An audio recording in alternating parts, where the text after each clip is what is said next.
politik di dalam pandangan Al-Ghazali ini teori politik ala Al-Ghazali ya. Sekali lagi, politik di sini bukan milih presiden atau milih bupati atau gubernur atau lurah, enggak. Ya itu termasuk politik, tapi itu politik rendah itu ya. Politik di sini dalam pengertian apa ya? Governance, ya. Governance. Apa? Mengurus kehidupan bersama ya. Governing public life. Jadi mengurus kehidupan bersama, entah itu politik, ekonomi, sosial, budaya. Nah, siasah di dalam pandangan Al-Ghazali, politik itu ada 4 tingkatan. Politik yang paling tinggi, ya, politik yang paling tinggi itu adalah politiknya para nabi-nabi, yang disebut dengan siyasatul anbiya. Siyasatul anbiya. Politiknya para nabi. Nah, politiknya para nabi ini ciri-cirinya ini adalah lingkupnya, artinya daerah operasinya itu menyangkut orang awam dan orang khawas, orang elit, orang terpelajar dan orang yang tidak terpelajar. Itu semua tercakup di dalam politik kenabian ini.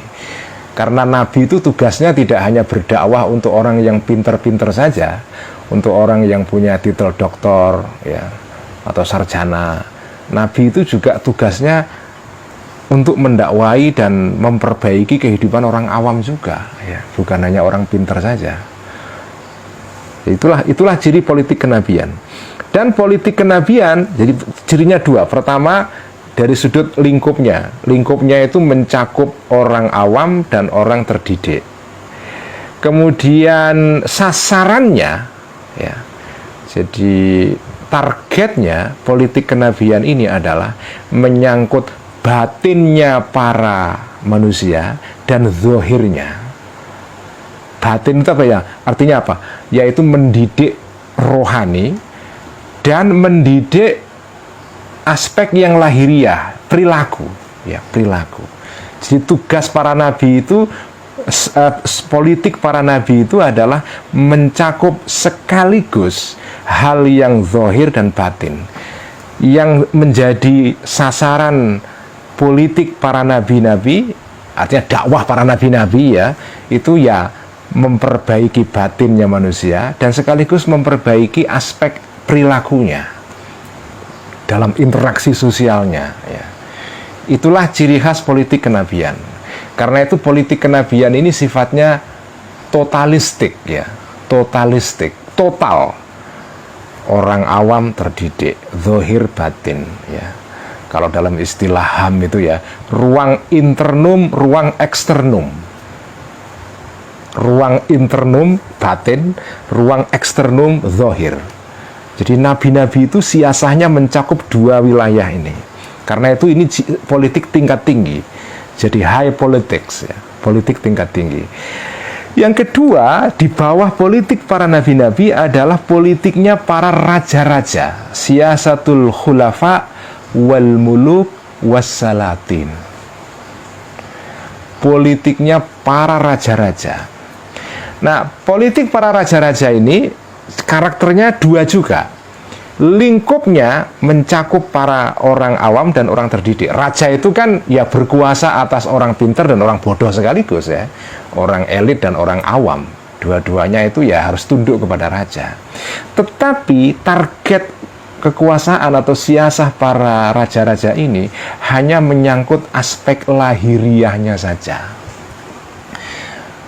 Jadi yang diurusi para raja-raja itu bukan batinnya manusia. Nggak bisa mengurus batinnya manusia, karena itu wilayahnya para nabi-nabi yang nanti diteruskan oleh para ulama ya. Jadi raja itu tugasnya hanya memastikan kehidupan zahir manusia ini tertib. Orang tidak mengganggu orang lain, tidak mencelakai orang lain. Kalau berkendaraan di jalan raya tidak saling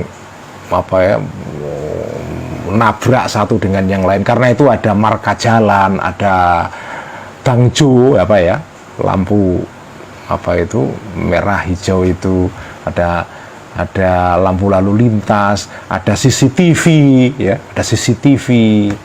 ada macam-macam.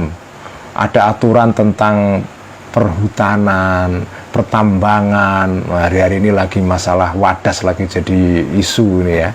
Bagaimana etikanya menambang supaya tidak mengganggu orang-orang yang punya kehidupan di situ, ya warga wadas misalnya, supaya habitat mereka tidak rusak. Nah, itulah wilayah politik raja-raja, termasuk Pak Jokowi itu wilayahnya adalah siyasatul muluk wassalatin.